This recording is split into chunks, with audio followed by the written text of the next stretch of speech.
आज के इस वीडियो में उस चीज़ के बारे में बात कर रहे हैं जो चीज़ आपको रोकती है काम करने से, जो चीज़ रोकती है आपको अपने लक्ष्य को अचीव करने से। वो कौन सी ऐसी चीज़ है, इसके बारे में खोल करके बात करेंगे। क्योंकि हो सकता है कि ये चीज़ थोड़ा सा डिसकम्फर्टेबल हो सकती है आपके लिए, क्योंकि इसके बारे में इंटरनेट पर उतना ज़्यादा खोल करके बात नहीं किया गया है। इसी चीज़ को हम आज डिकोड करेंगे और समझने की कोशिश करेंगे डीप इनसाइड में जा करके कि कौन सी आखिर वो चीज़ होती है जो हमारे सपने इतने बड़े हैं, जो हमने बुक्स में बांध करके रखी हुई कि हमें ये चीज़ें पूरे करने हैं, लेकिन उसके बावजूद भी हम डिस्ट्रैक्ट हो जाते हैं। उसके बावजूद भी हम वो काम करते हैं जो हमें एकदम करने ही नहीं चाहिए। सबसे पहले आप इस बात को समझो कि हमारे पास गोल है, ऐसा नहीं है कि हमारे पास गोल नहीं है। कहा जाता है ना कि अगर आपके पास गोल नहीं है तो हो सकता है कि आप डिस्ट्रैक्ट हो सकते हो, लेकिन आज हमारे पास गोल है, हर किसी के पास गोल है, लेकिन उसके बावजूद भी एक व्यक्ति कैसे डिस्ट्रैक्ट हो जाता है भाई, ये चीज़ समझना पड़ेगा। अगर आप इसको डीप इनसाइड जाकर के समझने की कोशिश करोगे तो पता चलेगा कि हमारा जो माइंड ही है ना, हमें डिस्टर्ब कर रहा है। इस बात को समझो कि आपका जो माइंड है ना, आपके कंट्रोल में नहीं है। इस कारण से आप सपने तो बनाते हो कि मुझे ये कंप्लीट करना है, ये कंप्लीट करना है, लेकिन उसके बावजूद भी आप अपने सपने को कंप्लीट करने के लिए काम नहीं करते हो। तो एक चीज़ समझो और इसको थोड़ा ध्यान से समझना, क्योंकि मैं थोड़ा अंदर से बोल रहा हूँ, इसलिए आप इस बात को थोड़ा अंदर तक जाने दो कि आपको कुछ करना नहीं है। बस 3 चीज़ें आप लिखो कि मुझे एक दिन में ये 3 चीज़ें कंप्लीट करनी है। अगर 3 चीज़ें भी मुश्किल है तो 2 चीज़ें आप लिखो, वही 2 चीज़ें जो आपको करनी ही करनी है उस दिन में। नोट डाउन करो और उसको कंप्लीट करो, दैट्स इट। इसके अलावा और कुछ आपको करने की ज़रूरत नहीं है। क्योंकि इस बात को समझो कि माइंड को सबसे पहले सही रास्ते पर लाना ज़रूरी है।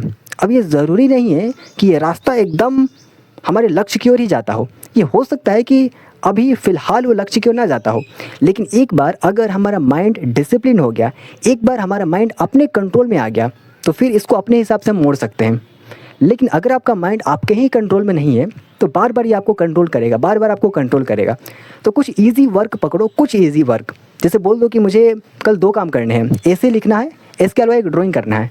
बहुत छोटा काम है ना, यही 2 काम करना है और कुछ करना ही नहीं है। तो इस बात को समझो कि सबसे पहले आप अपने माइंड को कंट्रोल करो, इसके बाद इसको रास्ता देना। हम करते क्या है, हमसे गलती कहाँ होती है कि हम अपने माइंड को सबसे पहले डायरेक्शन दिखा देते हैं कि तुम्हें इसे इधर करके आना है, लेकिन उसको ये नहीं पता रहता है कि आपका माइंड आपके कंट्रोल में है या नहीं। सबसे पहले आप अपने माइंड को अपने कंट्रोल में कर लो, उसके बाद बताओ कि हाँ इस रास्ते से चल करके आना है।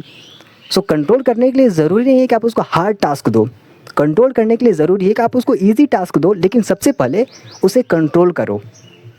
समझ रहे हो ना? तो सबसे पहले आप अपने माइंड को कंट्रोल करो ईजी टास्क दे करके, 2-3 टास्क दो ईजी टास्क, जिसके कारण आपका माइंड एकदम डिसिप्लिन हो जाए, आपके कंट्रोल में आ जाए।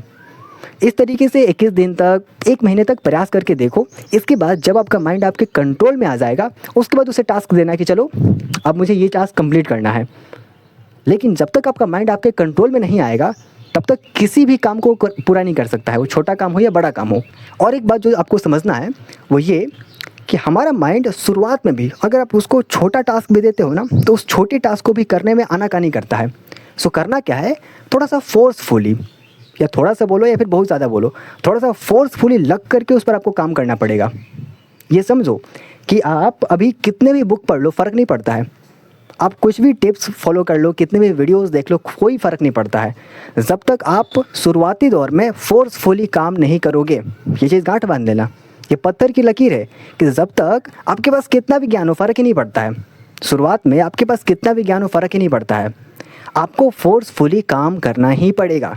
अगर कोई व्यक्ति ये बोलता है कि ये चीज़ फॉलो करो और तुम कल से कंसिस्टेंट हो जाओगे, नहीं हो पाओगे भाई। समझो इस बात को, नहीं हो पाओगे।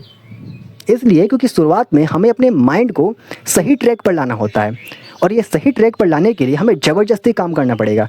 ज़बरदस्ती मन कर रहा है कि जाएं बाहर घूमें, मन कर रहा है कि शॉर्ट्स देखें, मन कर रहा है कि कुछ ऐसा करें जिससे मन को मज़ा मिले, लेकिन उसके बावजूद भी अपने लक्ष्य पर लग करके काम करना पड़ेगा। और कोई ट्रिक नहीं है, समझना, और कोई ट्रिक है ही नहीं पूरी दुनिया में। क्योंकि मैं भी अभी जो बोल रहा हूँ आपको पूरे एक्सपीरियंस के साथ बोल रहा हूँ। मैंने भी बहुत सारी वीडियोस देखी हैं, बहुत बड़े बड़े लोगों की वीडियोस देखी हैं, हेल्पफुल हैं, काफ़ी हेल्पफुल हैं। लेकिन एक पर्टिकुलर फेज़ में आ जाने के बाद, फर्स्ट फेज़, बिगिनिंग फेज़, जब सब कुछ की धज्जियाँ उड़ी पड़ी है, उस समय उन बड़े लोगों की बात काम में नहीं आती है। इस समय वो चीज़ आपके काम में आती है जो चीज़ आपको अपने सही ट्रैक पर लेकर के आएगी। और वो बहुत बड़ी बड़ी बातें नहीं हैं, बस 2-3 टास्क लिखो, कंप्लीट करो अगले 1 महीने के अंदर। अपने माइंड को सबसे पहले डिसिप्लिन करो, अपने माइंड को सही दिशा में लेकर के आओ, उसको कंट्रोल करो। उसके बाद जा कर के आप कोई भी काम उसको दे सकते हो, समझ रहे हो ना। तो 2 काम करना है, टास्क दो और फोर्सफुली इसको कंप्लीट करो, दैट्स इट। कुछ सोचना ही नहीं है, कुछ सोचना ही नहीं है, समझ रहे हो ना। तो ये जो कुछ भी चीज़ें मैंने आपको बताया, ये सभी पर्सनल एक्सपीरियंस है। बहुत सारी चीज़ें देखिए, बहुत सारी वीडियोस देखिए, कुछ काम में नहीं आता है। बस एक चीज़, फोर्सफुली लग करके काम करो। एक बार जब ये चीज़ हो जाएगा ना कि आप अपने माइंड को कंट्रोल कर सकते हो, अब मेरा माइंड मेरे कंट्रोल में है, उसके बाद देखो वीडियोस, देखो बुक्स पढ़ो, काम करो, उसके बाद तो धड़ल्ले से काम कर सकते हो। लेकिन जब तक आपका माइंड आपके कंट्रोल में नहीं है, कुछ भी नहीं हो सकता है। सो इन चीज़ों को फॉलो करो और कंसिस्टेंसी लेकर के आओ। लाइफ में स्टक मत रहो, बल्कि कंसिस्टेंसी लेकर के आओ, फोर्सफुली अपने ऊपर शुरुआत में काम करो, उस बाद सब चीज़ सही हो जाएगा।